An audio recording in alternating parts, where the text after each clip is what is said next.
Experts agree about the impact of rock and roll on American culture. We can't help but stand on the shoulders of giants.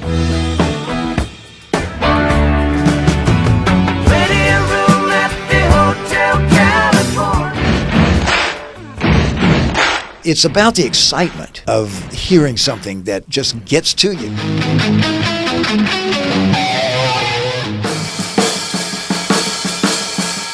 While many have sung about rock music,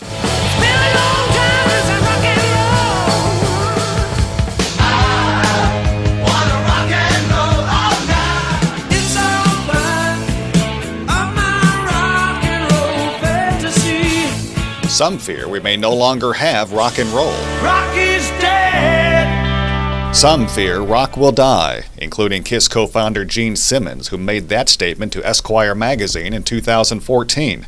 Rock purists can only hope the lyrics of The Who will ring true. Long live rock. Be it dead or alive. The origins of rock are rooted in British and American influences, according to Nashville musician Jim Photoglow.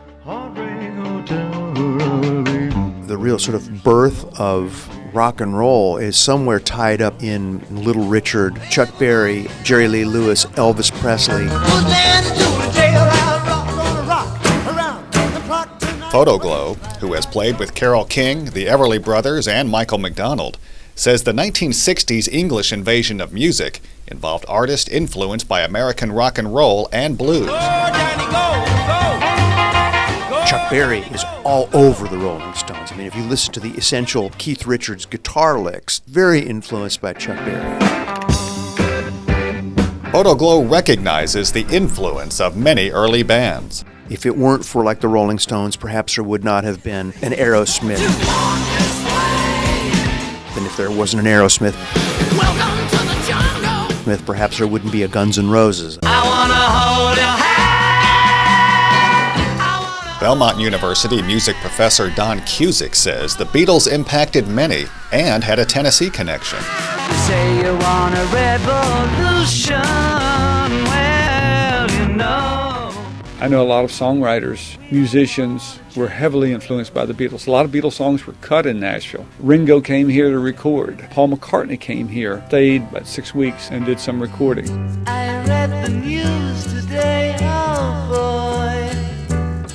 A radio station locator website lists more than 500 stations in the U.S. playing classic rock.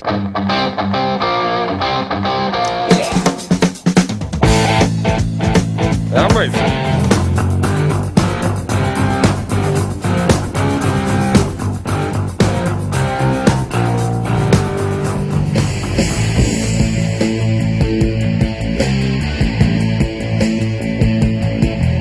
Rock music has been used in TV commercials,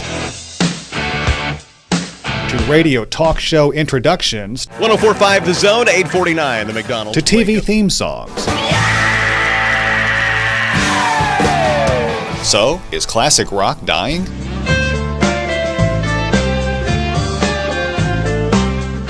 TSU music professor Mark Crawford says the future of rock may not include the types of bands we knew from the 60s, 70s, and 80s. Sadly to say, maybe in this day and time, their musicianship is above their audience, at least to an audience who's used to making quote-unquote music on a laptop and it doesn't really require a melody.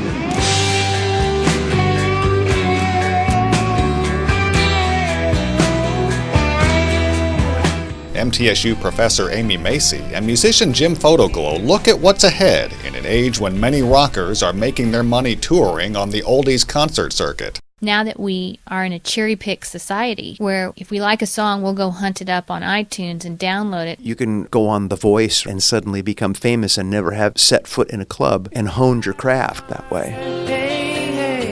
For classic rock fans, maybe musician Neil Young said it best. Rock and roll is here to stay. I'm Terry Likes. You're listening to Tennessee Matters on the Tennessee Radio Network.